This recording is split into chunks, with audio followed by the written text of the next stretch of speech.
You know, Sega's really come a long way. If you met me back in the 2010s, you honestly wouldn't hear a lot of great things from me about this company. And it's not even just about Sonic the Hedgehog, it just feels like at that point, so much of what made Sega the kick-ass company that they were decades prior was pretty much gone with the wind. Until somewhat recently, that is. But getting back to Sonic the Hedgehog, yeah, I've gone into my feelings on the Blue Blur a few times now in separate videos that you're free to watch at any time. So I won't get into too much detail about that again here. But basically, I'm a guy who fell in love with the franchise as a kid, fell out of love with the series as I got older, but slowly started getting back into it thanks to the success of the Sonic films and the positive reception of Sonic Frontiers. And now that we have Shadow Generations, which by the way, I'm still in denial of that game being real, so much of my hope and trust that I haven't had in so many years is now finally restored with Sega. And for the first time in so long, I'm finally excited for the future of Sonic. And that's not even mentioning all the amazing things Sega has done with their other franchises in the past 5 years alone, as well as the upcoming resurrection of multiple beloved IPs that fans have been wanting to see for ages now. And with all of this positive momentum Sega's built, I was really curious to see if Sonic Racing CrossWorlds was going to continue everything Sega's done so far at this point, especially considering the fact that the last time they even attempted a racing game with Sonic, 2 weeks went by and we already forgot about it. But seeing all the gameplay, the fan service, the ambition, the amazing marketing campaigns for this game, and my experiences with the open beta, let's just say that my hype levels were uncontrollable and my $70 had Sega's name written all over it. So yeah, throughout these past few months, Sonic Racing CrossWorlds was a title that I could not wait to finally pick up. And now that it's finally here and after sinking a lot of hours into it, let's race.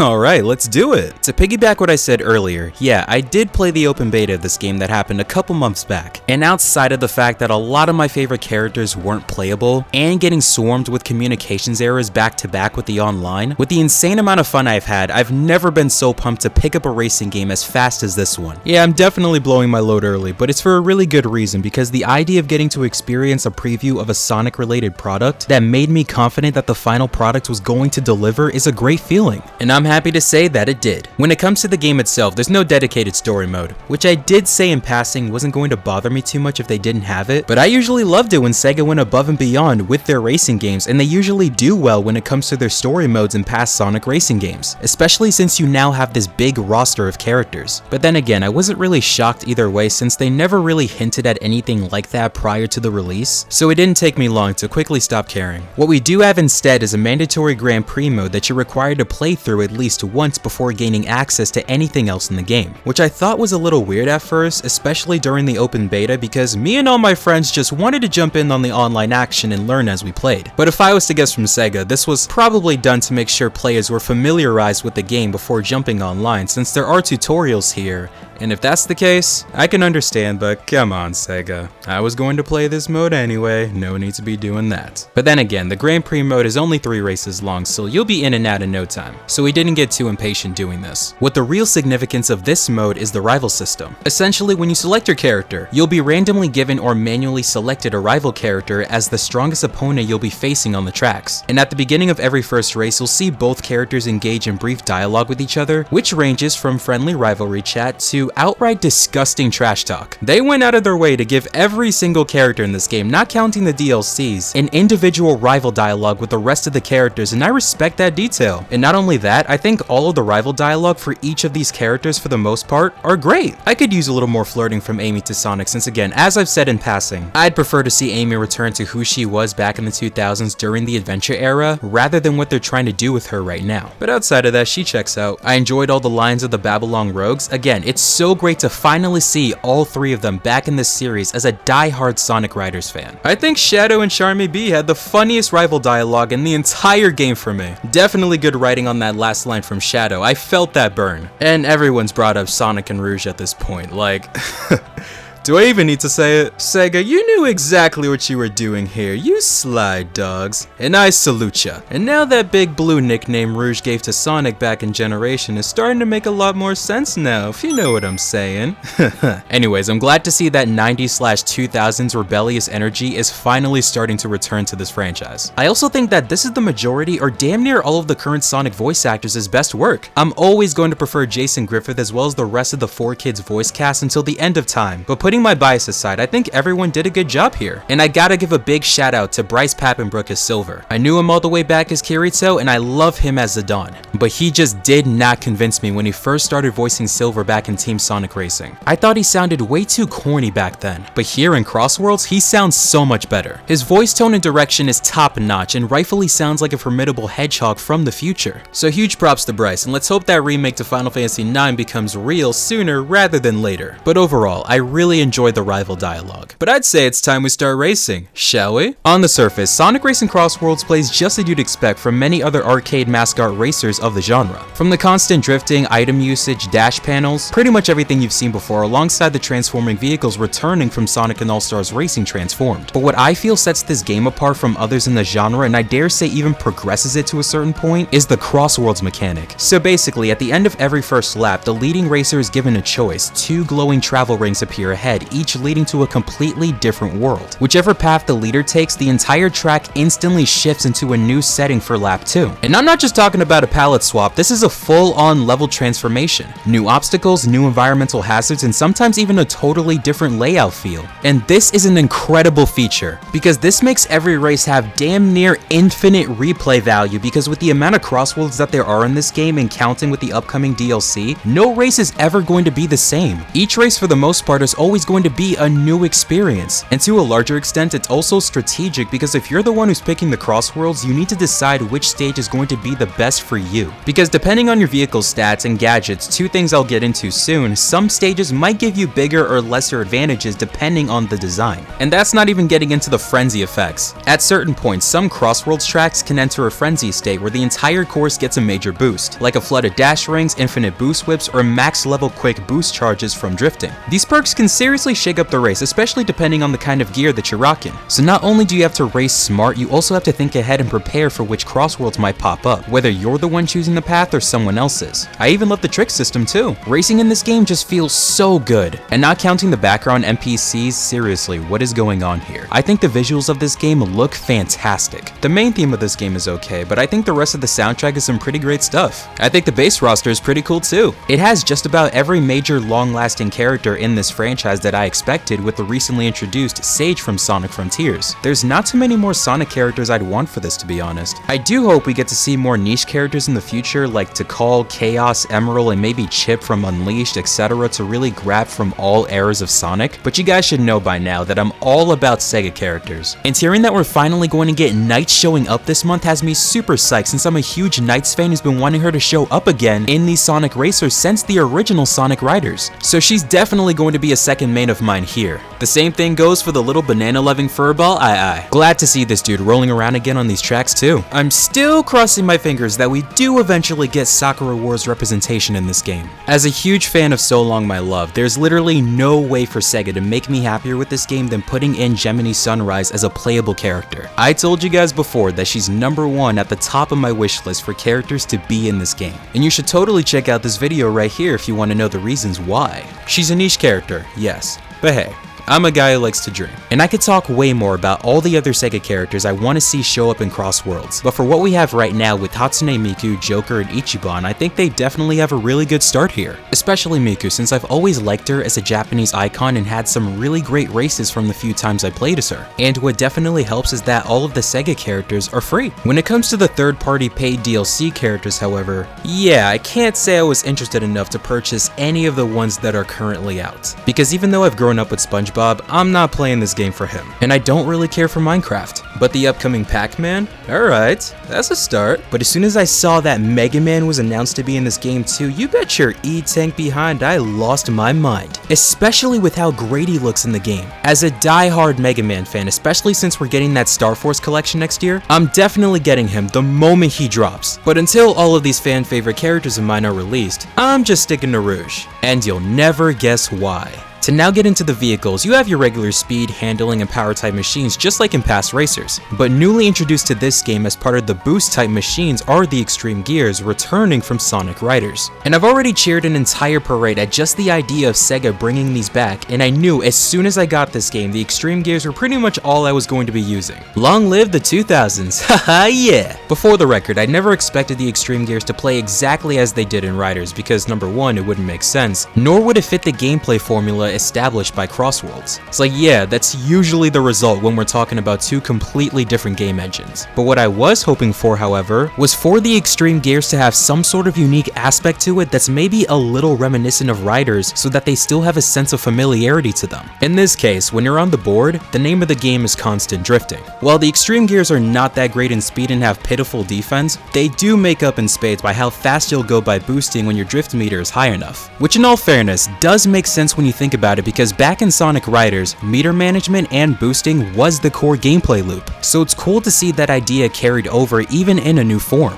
It's just that constantly drifting like this can feel pretty awkward at times, while also leaving you super vulnerable and or prone to hazards if your character's handling stat isn't enough to snuff, or if the track design really doesn't encourage reckless drifting. But even then, I guess this could all go back to what I was saying before about strategy and learning how to prepare accordingly depending on your machine and stats. Because overall, after constant practice, I quickly grew to love and even prefer using the extreme gear over any other machine in the game, because the satisfaction that comes from learning how to hold your drift charge even while airborne is crazy. It has a real high skill ceiling and it just feels amazing when you nail it. And what I mean by that is that Sonic Racing CrossWorlds does something new that is so small yet completely changes the entire game and the genre for me. And it's that when you're drifting in one direction, you can release the drift button, flick the stick the other way, and press the drift button again to switch direction without losing your drift charge. Again, this is such a small change, yet manages to add so much to the competitiveness and strategy of this game. And I haven't even talked about the gadgets yet. So I'd say about half the reason you'll win or lose in this game comes down to how you customize your gadget build, which are basically perks you can attach to your machine using these plates that have a limited number of slots. These are incredibly vital, especially to the chaos that are the online races in this game, which we'll get into later. But I think the gadget system is really cool and further adds to the competitive feel this game has on building the best possible tools for your machine to help you win these races. But speaking more on the customization side, you do have the ability to customize specific parts of your machine, but some parts needs to be unlocked via this game's currency system being tickets that you can get just by playing the game. It is a bit of a grind, but it's a fair one, I'd say.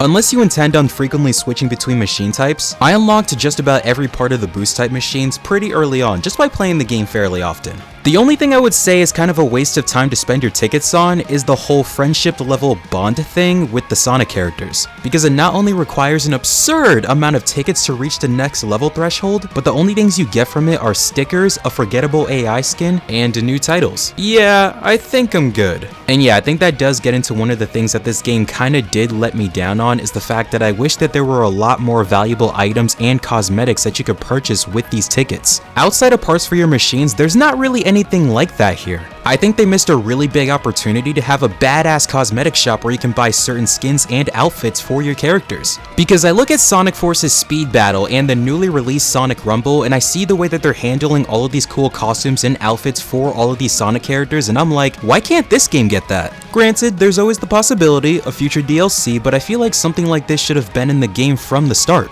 And I think it'd be a great way to have the tickets serve a better purpose. But hey, what can you do? With all of that out of the way, let's finally get into the place where most of my time was spent, the online. As I said early on, when I played the open beta of this game months ago, the online had some serious issues in regards to communication errors and certain desynchronizations between players during races. So I was a little concerned coming into the full game, hoping that these same issues wouldn't persist here. And while it's not perfect, I can happily say that the online play was a relatively smooth experience. It could definitely be felt how ambitious of an effort it was for Sonic's first attempt at crossplay matchmaking. But as for the online races itself, I gotta say, this game is a total blast. Going head to head with all of these other players throughout all of these stages honestly never felt better. Though that's admittedly not without its frustrations of getting mobbed with items all over the place. Which I know is the nature of other racers in this genre, but you can tell when a game heavily encourages item bagging when you're only a few feet away from the finish line, only to get ransacked by 20 different monster trucks and drills because everybody had the same idea of saving all of their best items for last. Yeah, the amount of chaos in this game can get a bit jank at times, but at the same time, I think that also sort of feeds into this game's thrill, because in my case, there were only so many more times where I could take a saw blade shredding into my rear, getting flattened by bombs, or having to deal with King Boom Boom before chucking my controller out the window. But after tinkering with my gadgets and getting some recommendations from my buddies, I then built myself a rig where not only does my drift meter fill at a faster rate, but now it has an additional 4th meter level to it where all my boosts at level 4 grants me temporary invincibility, which took away the pressure of me hoping that the RNG gods of Sonic Racing CrossWorlds item capsules would give me an item that would actually protect me from incoming attacks. And being able to master this gear setup of keeping my drift boosting consistent on these tracks to not only gain faster speeds but also finally avoid incoming attacks from enemies and even hazards on the stage turned what was once a frustrating experience into a positively thrilling one that made me genuinely feel like I was getting better at the game. It didn't actually take me that long to rise up through the ranks online. And I also gotta mention the festivals, man, where every so often after a new character releases, you have these special limited events where you can do 4-player team up races against others online? Hell yeah, dude. Yeah, me and my buddy squatted up like there is no tomorrow. Nothing beats being in a Discord call with all of your bros hyping each other up as we snagged all of these wins against these other teams because it was all of us together. We totally had some incredible matches and many more to come, but I will say I wish the world match mode wasn't locked when the festivals occur. They should definitely be 2 separate modes that you can still access. And going back to the single player modes for a bit, I love that this game has a jukebox. And once I found out by completing the time trials of this game, I was able to unlock the soundtracks of past Sonic the Hedgehog games, you should have seen the look on my face. It's not every song from each game, mind you, which is a little disappointing since I wish at least the majority of them was in there. But the moment I unlocked songs like Ungravitify from Sonic Rider Zero Gravity or His World from Sonic 06, I was like, say less. Immediately went into the favorites album in the jukebox that I now use for regular races. So anytime I hear either of those soundtracks in the 3rd lap, I just lock the hell in.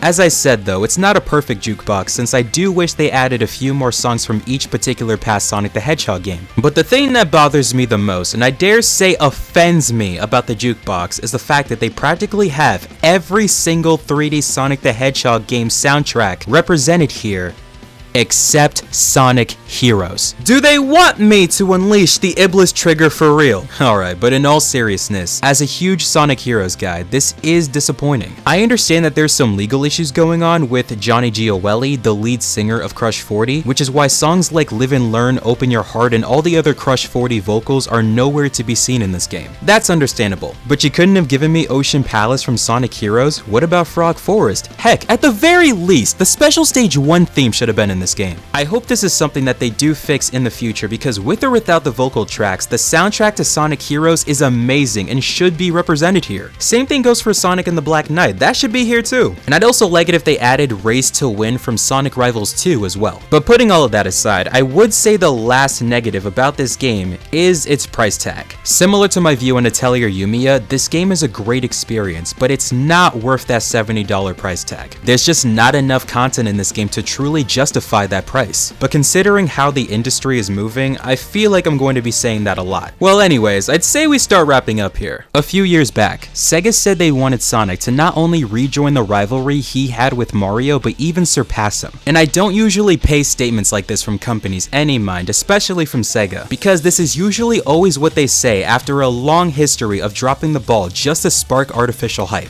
SEGA said in the past plenty of times now how they wanted to win back the trust of the fans, yet they still disappointed us anyway. But this game is the first time where I'm now actually starting to believe them. Because going from the success of Shadow Generations to now this is only going to make the Sonic brand that much more valuable to the higher ups at SEGA and make me more confident as a fan of the series. Whether Sonic actually surpasses Mario or not is something that doesn't really matter to me because for one, I'm not interested in any fanboy wars, nor do I want to bring that kind of energy to my channel. But the fact that SEGA now wants to get competitive with their games again, I think is a great thing. Because when two companies are butting heads with each other, we the fans always benefit since all that means is that we're getting kick-ass games. And the last thing I want to mention is, as much as I would so want another sequel to Sonic Riders, I could recognize that now that SEGA has the kart racing side of Sonic locked down, I would like to see them finally go back and revive past spin-offs of Sonic. For me, I would love it if they took another shot at Sonic Shuffle on the Dreamcast. I'm always in the mood for more party games that function like Mario Party, and a new Sonic Shuffle would do great if done right. Like, what about a new Sonic Battle? Fighting games are cool, and I thought they had a really unique concept with the one that they had on the Game Boy Advance. Heck, they can even bring back Sonic Rivals and make it an even more competitive 2.5